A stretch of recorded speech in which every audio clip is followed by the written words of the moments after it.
Welcome to our deep dive into genealogy. Sounds like you're ready to uncover some family history. And we have some great resources to help. We're going to be looking at a guide to building a family tree, also a podcast episode with tips for finding family stories, and an ebook about tracing your lineage. I know, it's so exciting thinking about all the things you might find. Genealogy is so rewarding. Like, you get to do the research, but you also get the thrill of finding those moments that connect you to your past. I know, exactly. And all of our sources agree the best place to start is with what you already know. Like your birth date, Yeah. parents' names, grandparents' names, any family stories you already know. They're all clues. Right, yeah. In fact, Tracing Our Past, an ebook we're looking at, emphasizes that, starting with your own knowledge before you go any further. And they actually include a bonus resource with 170 family interview questions. Wow. Can you imagine all the stories you could find just by asking those questions? I bet you could. Yeah. So we've established it's important to start with what you already know, but then talking to family can also give you clues. And the podcast episode, Discovering Your Roots, has some good advice about that. Be ready for tangents. Oh, yeah. Like, you might start by asking Great Aunt Edna about her childhood, but then you end up hearing a hilarious story about her neighbor's roses. Right. And who knows? Maybe those tangents have some hidden family history gems. Yeah, the important thing is to ask open-ended questions and just let the conversation go where it wants. Those little detours can be great. And how to build a family tree reminds us to write it all down, like take notes, record the conversation if you can, and make sure you label all those old photos because later on those details are going to be important. Exactly. So once you've gotten those clues from your memories and family conversations, then it's time to build your family tree. Yeah. A family tree is how you can see the web of connections to your ancestors. How to build a family tree even gives a visual example of a family tree from Ancestry, Oh, nice. just to show you how it all comes together. I love how visual a family tree is. You can just see the branches and connections, and sometimes you can even see patterns that you wouldn't have noticed otherwise. And the guide is good at explaining the different ways you can make a tree. You can go old school with paper and pen, or you can use digital tools like Family Search or Ancestry. There's even specific software for it. That's right, there are so many options now. But whether you go with paper or digital, it's super important to accurately write down the names, dates, and relationships. But as the guide points out, this can get tricky when you run into name variations or misspellings. Uh-oh. Like how your great-great-grandfather's name might be slightly different on his marriage certificate compared to the census record. Yeah, it's true. Those little differences can cause a lot of problems, but that's where your detective skills come in. So are you ready to go to the next chapter of genealogy? I am. Let's talk about genealogical records. Census records, birth and death certificates, marriage records, military records. It's a gold mine of information. I know. And it's so great because these records actually give you proof of the stories your family has been telling. They can confirm details or give you new information. And you might even find connections to family you never knew about. Like, imagine finding a ship manifest listing your ancestors arriving in a new country. Wow. It just brings it all to life. I'm fascinated by census records.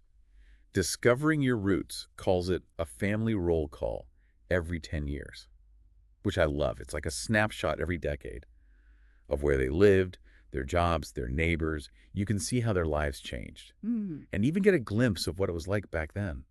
Tracing Our Past goes into even more detail about these records, and it explains what kind of information you can find. For example, did you know that in some years you can even see how much their property was worth? Wow, that's so cool. It's amazing what you can learn. It really is like going back in time. And the ebook even tells you how to access these records in the U.S. and in other countries. Yeah, and it talks about how important it is to double-check the information you get from your family using reliable sources. It's like building a strong foundation for your research. I see. Making sure it's all based on real evidence. Absolutely. It's not just about taking those stories as facts. It's about digging deeper and confirming them, just like a historian would. But like any research project, there will be some bumps in the road. Yeah. Our sources are upfront about that, like there might be missing records or conflicting information, and you're going to need patience. You definitely need patience. And be persistent. Definitely. It's important to remember that genealogy is a process, a journey. There will be times you're excited when you find a relative you didn't know about, but there will also be times you get stuck. But those challenges are part of the fun. Yeah, like a puzzle. You find a piece here and there, and eventually you get a whole picture of your family. But it can be a little overwhelming, right, with all the records and resources out there. Where do you even start?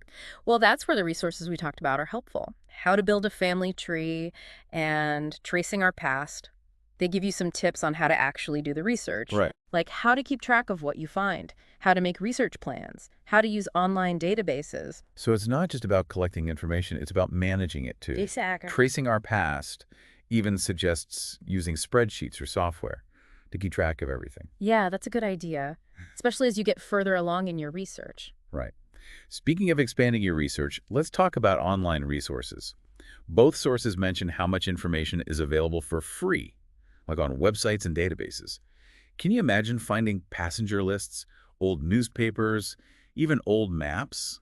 It's like having a time machine. It is. And free is always good, right? The best. But for people who are ready to take it to the next level, how to build a family tree compares the paid sites like Ancestry, MyHeritage, Find My Past, so you can choose the one that fits your budget and goals. That's really helpful. And we can't forget about DNA testing. It's pretty new, but it's changed everything about how we connect with our ancestors. It really has. The ebook even mentions how it can help you break through roadblocks in your research. Like when you get stuck and can't find any more information, Right. it can connect you with living relatives. Yeah. And even reveal surprising things about where you come from. Like, what if you find out you're related to someone on the other side of the world? That's so cool. It's like a whole new chapter in your family's story. But let's not get too futuristic with DNA. Let's come back to the core of genealogy, the stories. Discovering your roots talks a lot about how important it is to preserve those stories. It's true. Those memories and stories, they make your family history real. They give it personality, more than just names and dates. Yeah, and tracing our past goes even further. It encourages you to become the storyteller of your family. Oh, wow. It talks about creative ways to present your findings, like writing narratives, making videos, photo albums, even websites. That's cool. It's about sharing what you find in a way that engages other people. So it's not just about you, it's about sharing it with everyone. Imagine turning your family history into a documentary or writing a book about it, It would be amazing. a way to honor your ancestors and keep their memory alive. And our family histories often cross borders. Tracing our past knows that researching international ancestors can be hard, It can be. but it also offers some tips on how to deal with things like language barriers and different record systems in other countries. Those are good things to know. Have you ever researched your family outside of your home country? Actually, I'm researching some family who moved from Germany to the US in the 1800s. Wow. I've hit some roadblocks, but it's really interesting to put their journey together and imagine what it must have been like for them in a new country. That sounds incredible. I bet you'll find some amazing stories. Speaking of stories, have you ever found anything really surprising in your research? Yeah, recently I was working with a client, and they were sure they had Native American ancestry. But after looking through records and DNA, we found that they were descended from European settlers who married into an indigenous community. That's interesting. It just shows that sometimes family stories are mixed with history, and ancestry can be more complex than we think. That's a perfect example of how genealogy can change our assumptions about the past. But we end up with so much information when we do this research. Names, dates, places, documents, photos. It's a lot. It can be overwhelming if we don't have a system. That's where organization comes in. Tracing our past suggests using databases, binders, or even color-coded folders. The point is to find what works for you, so your research is easy to use and manage. Like a toolbox for your genealogy work. And as we get better at this, we might want to try more advanced techniques. Yeah, definitely. What are some things that more experienced genealogists can look into? There's a whole world of specialized resources and techniques out there. The ebook mentions learning to read old handwriting, understanding historical maps, and using land records to trace property ownership. And of course, genetic genealogy is constantly changing. It sounds like you never stop learning with genealogy. But with all this talk about research and records, it's easy to forget the human side of it. Yeah, it's important to remember why we started this. What advice would you give to someone who's feeling overwhelmed by all the information? I would say focus on the stories, the connections, and the people. Don't get lost in the details. Let your curiosity be your guide, and enjoy finding new things. It's true, it's easy to focus on the technical stuff and forget that it's really about connecting with our past, finding the stories that make our family history come alive. Speaking of connecting, tracing our past talks about how genealogy is a collaborative thing now. Yeah. It mentions online communities and DNA databases. as ways to connect with other people who are into genealogy. It's true. The online genealogy community is great, so supportive, and you meet people from everywhere who are researching the same things as you, sharing what you find, getting tips, working on projects together. It makes it even better. It's like having a whole team of genealogy detectives. Mm. But let's take a step back. Why does any of this matter? Why should we care about old records and people who are gone? What's the point? That's a great question. Genealogy isn't just about names and dates. It's about understanding where we came from, the things our ancestors went through, how their lives shaped ours. It's about appreciating our family stories and knowing that we're all part of something bigger. That goes back generations. It gives our own lives more meaning. Exactly. And tracing our past says genealogy can even tell us about our health. If we know our family's medical history, we can make better decisions about our own health and maybe even avoid some problems. That's so important. Have you ever seen that in your work? Oh, yeah, definitely. I've had clients who found out they had a family history of certain conditions, and that helped them be more proactive. It shows that family history isn't just about the past. It can affect us today. It's amazing how genealogy connects us to the past, present, and future.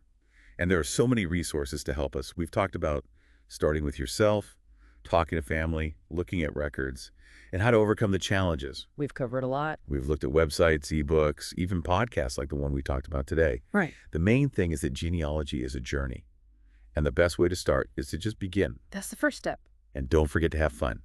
Enjoy those unexpected things you find, the connections you make, the stories that come alive. But before we go, I have one last question for you to think about. As you start your genealogy journey, what do you hope to find out about your family? What stories do you want to keep for future generations? Let those questions guide you as you explore the world of genealogy. Good luck and enjoy the journey.